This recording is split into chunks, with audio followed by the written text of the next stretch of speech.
for Williams. Thank you, Mr Chairman. Thank you. I just want to take a short call and reflect on a couple of clauses as they apply to the area of New Brighton. And those clauses are Clause 3, 1E and 2B. And what I want to relate to New Brighton, sir, is the New Brighton community, the New Brighton area is quite a unique area within the Christchurch city. It's unique, it has an interesting and eclectic mix of people that live within it. But one of the significant features, and it's one of the things that I find really quirky about the area, is that in many communities, a lot of the community life is driven by NGOs and community groups and the like. And that's not unusual, and that is actually part of what happens in New Brighton.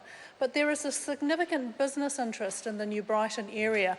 And many of you will recall New Brighton was the first place to have the shops open on the weekends.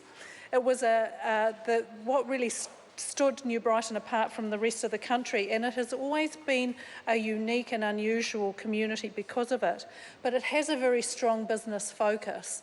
And if you can appreciate, Mr Chairman, the earthquakes have really disrupted a lot of business throughout the whole region, throughout Christchurch, but particularly in New Brighton, which was suffering a downturn before the earthquake struck anyway.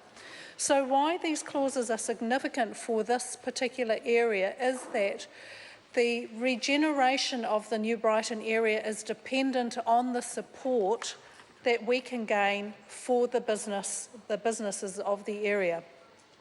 The New Brighton Business and Landowners Association is a very strong group within the area that is really striving to bring business back to the area, and that is largely dependent on what happens with the New Brighton Master Plan.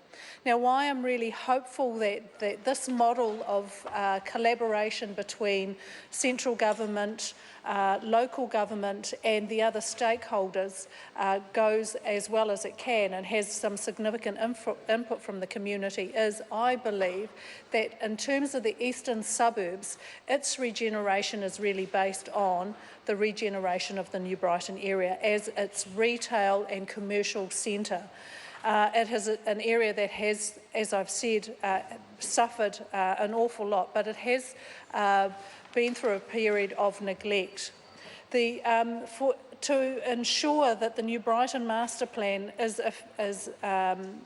developed to full effect will require this piece of legislation to proceed through the House, particularly with regards to the ability to acquire land.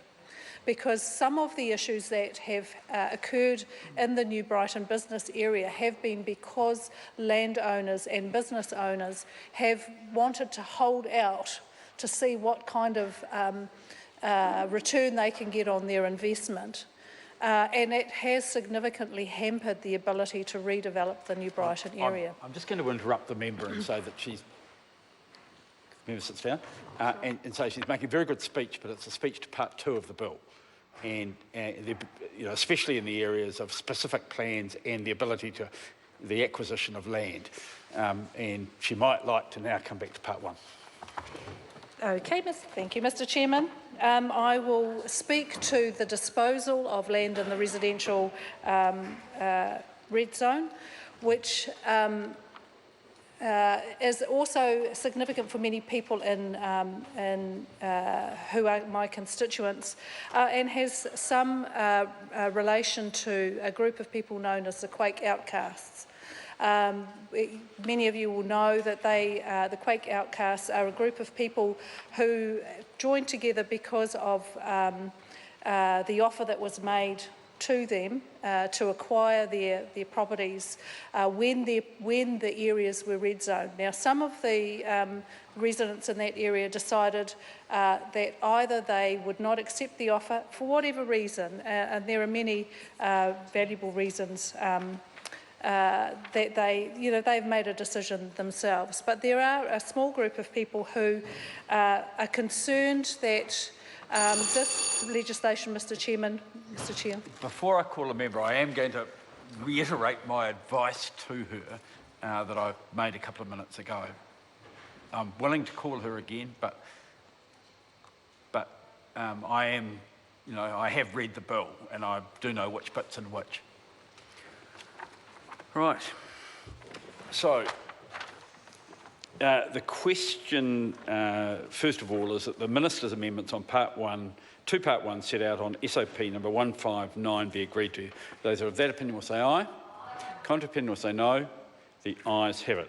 Question now is that Dr Megan Wood's tabled amendment to clause 4 be agreed to. Those of that opinion will say aye. To the contrary opinion will say no. The ayes have it. The question now is that Part 1 as amended stand part. Those are of that opinion will say aye. Contrary opinion will say no. The ayes have it. Now we're debating Part 2. This is debate on clauses